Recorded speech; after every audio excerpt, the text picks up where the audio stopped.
So in today's video, we will discuss about exception handling mechanisms in Python, starting with what are exceptions. Exceptions are unexpected events that occur during program execution. They disrupt the normal flow of the program. Why is exception handling important? It prevents program crashing, it improves code robustness and reliability, and allows for graceful error handling. Types of exceptions. For built-in functions, these are the following exceptions. Syntax error.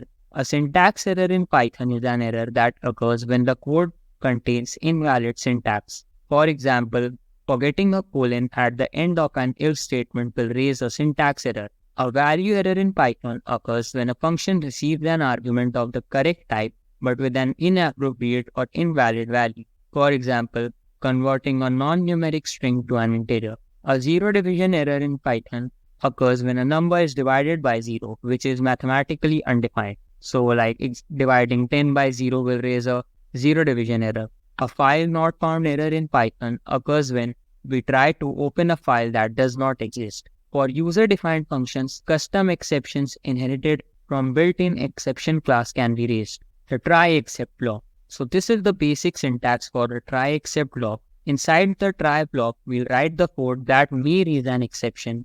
And inside the except block, we'll write the code that will handle that exception. In the exception type, we'll need to mention like whether it is a syntax error or value error. The purpose of using a try except block is it attempts to execute potentially problematic code and catches and handles specific exception, handling multiple exceptions. We can use multiple except blocks to handle multiple exceptions. Like in this case, we have used the first except block for handling value error and the second except block will handle type error. Grouping exceptions. We can also group exceptions inside the except box. Like in this case, this except blocks will handle both value and type error.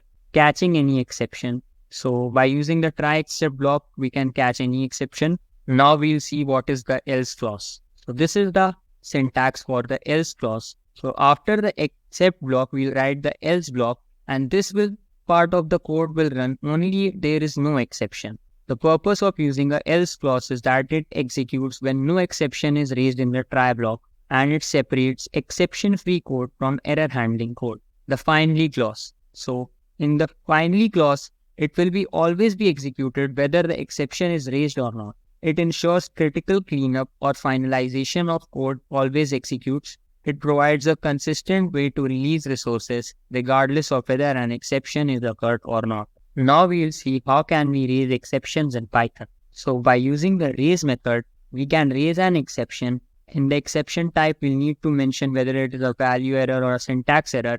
And then accordingly, the error message will be displayed on the screen when the exception is raised.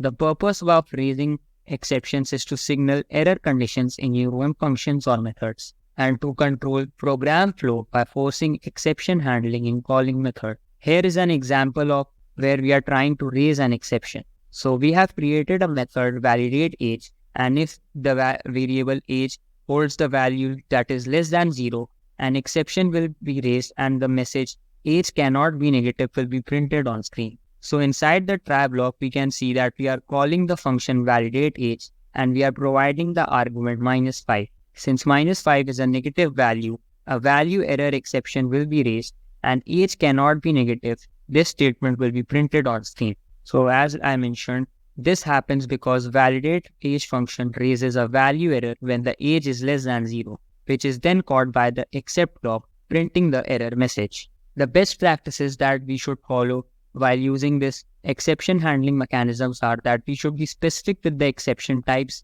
We should use multiple except blocks for different exceptions. We should avoid bare except clauses and use the else clause for code that should run only if exception occurs and use the finally clause for cleanup code. We should raise exceptions only when it is appropriate. The advantages of exception handling are as follows. Exception handling improves code robustness. Try except blocks catch and manage errors. Multiple exceptions can be handled separately. Else and finally clauses provide additional control.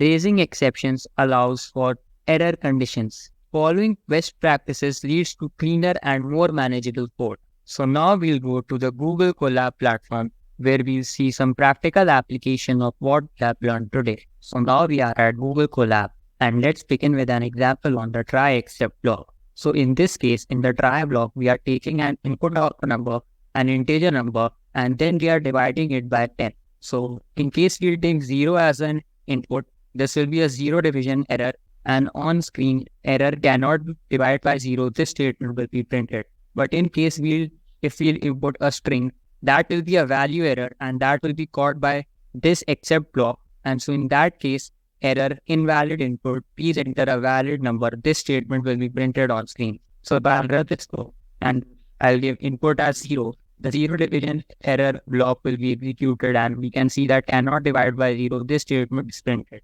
And if I'll give a string as a input, in that case, an exception will be caught by the value error block, and that will be printed on screen. However, if I'll give a valid integer as an input, in that case, no error will be raised. Now we'll see the use of the else clause. So in this case, we have added a else clause that will print the final result. So if you give a valid input, we can see that the result is printed on screen. But as in the case of else clause, it is only executed if no error is raised. In that case, if you raise a 0 division error, we can see that the else block is not executed.